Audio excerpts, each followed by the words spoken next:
आइए question number 46 देखेंगे। Topic का नाम है अकाउंटिंग रेशियो, डी के गोयल क्लास 12 की बुक में से।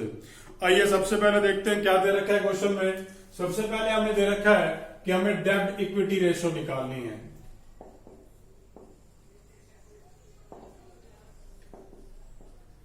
डेब्ट equity ratio is equals to डेब्ट अपॉन में इक्विटी। अब डेब्ट अपॉन में इक्विटी, अब सबसे पहले डेब्ट निकाल लेते हैं। भाई डेब्ट में क्या क्या इस क्वेश्चन के हिसाब से आएगा। डेब्ट में आएगा एक तो लोन और दूसरा डिबेंचर। लोन के पैसे कितने हैं भाई? लोन के पैसे हैं 4 लाख और डिबेंचर के पैसे कितने हैं भाई? डिबेंचर के पैसे हैं 2 लाख। दोनों को जोड़ा टोटल आ गया जी 6 लाख। ये आ गई डेब्ट की वैल्यू। अब बात करेंगे इक्विटी की। इक्विटी में क्या क्या आता है? इक्विटी में एक तो आएगा आपका शेयर कैपिटल और एक आएगा reserves and surplus. Share capital की वैल्यू है 1 लाख रुपए और रिजर्व एंड सरप्लस की वैल्यू है 1,50,000। दोनों मिला के हो गए 2.5 लाख, 2,50,000। इन दोनों ही वैल्यूज को इस ऊपर वाले फॉर्मूले में डाल देता हूं मैं, तो डेब्ट इक्विटी रेशियो आ जाएगी। डेब्ट मेरे 6 लाख और इक्विटी मेरी 2,50,000। इसको सॉल्व करा, ये आ गया 2.4:1। ये मेरी डेब्ट इक्विटी रेशियो आ गई। आइए अगली रेशियो की तरफ चलते हैं, प्रोप्राइटरी रेशियो। प्रोप्राइटरी रेशियो का फॉर्मूला है शेयर होल्डर फंड अपॉन में टोटल एसेट। अब शेयर होल्डर फंड तो इक्विटी हो गया, वो तो हमने अभी निकाला है 2,50,000। अब बात आ गई टोटल एसेट की। टोटल एसेट को कैसे निकालेंगे? टोटल एसेट को निकालने का हमारे पास एक फॉर्मूला है जो कि हमने बैलेंस शीट से सीखा हुआ है कि total asset is equals to equity या शेयर होल्डर फंड प्लस डेब्ट, जिसे हम नॉन करंट लायबिलिटी कहते हैं, प्लस करंट लायबिलिटी। ये सब मिलाकर के टोटल एसेट आ जाएगा।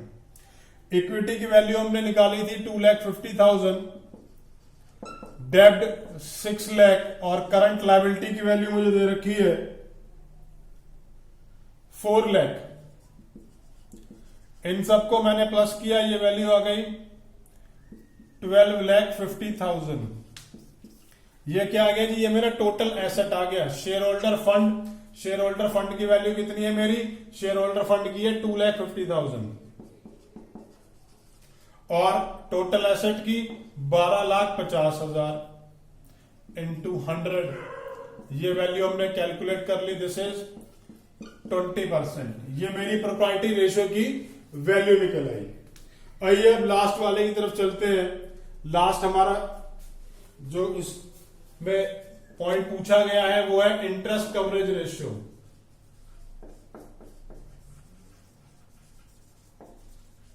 Interest coverage ratio is equals to net profit before interest tax upon में फिक्स्ड इंटरेस्ट चार्जेस। यह फॉर्मूला है इंटरेस्ट कवरेज रेशियो का। अब हमें क्वेश्चन में दे क्या रखा है, एक बार जरा उसे देख लेते हैं। हमें दे रखा है net profit after interest and tax और वो वैल्यू मुझे दे रखी है 96,000 और टैक्स, इसमें हम सबसे जो पहले प्लस करते हैं वो टैक्स है। टैक्स का रेट हमें 50% दे रखा है। अगर हमने टैक्स 50% दे दिया है तो टैक्स को देने के बाद कितना पैसा बचा होगा? वो भी तो 50% ही होगा। जब वो 50% 96,000 के बराबर है तो टैक्स कितना होगा? टैक्स भी तो 96,000 हो गया। दोनों को प्लस कर लेते हैं, 1,92,000। ये आपका 100% प्रॉफिट आ गया बिफोर टैक्स। इसके लिए मैं लिखूंगा net profit before tax after interest. इसमें इंटरेस्ट प्लस कर लेता हूं। इंटरेस्ट का अमाउंट दो तरीके से दो वैल्यूज पर दे रखा है, एक तो लोन पे दे रखा है एट द रेट ऑफ 10% और दूसरा 12% डिबेंचर्स पर। लोन 10% है, 10% का मतलब 40,000 और 12% डिबेंचर्स मतलब 24,000। इन सबको प्लस माइनस कर लेते हैं। ये वैल्यू आ गई 2,56,000। 2,56,000 ये क्या आ गया? ये आ गया मेरा नेट प्रॉफिट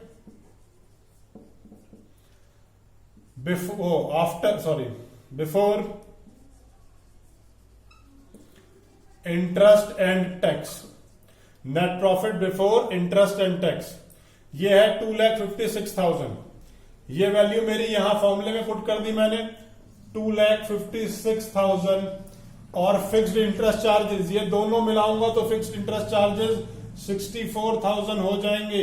ये 64,000 मैंने यहां नीचे लिख दिए। ये वैल्यू आ गई मेरी 4 और ये मैं लिखूंगा 4 टाइम्स, क्योंकि इंटरेस्ट कवरेज रेशियो जो है वो टाइम्स में आती है। और फाइनली ये क्वेश्चन हमें इसी तरीके से करना है, जहां जहां जो फॉर्मूला पूछा गया है उसे पहले लिखेंगे फिर उसे कैलकुलेट करेंगे। अगर इस क्वेश्चन में कोई भी डाउट है तो आप मुझसे नीचे कमेंट बॉक्स में कमेंट कर सकते हैं, मैं आपके कमेंट का जवाब जरूर दूंगा।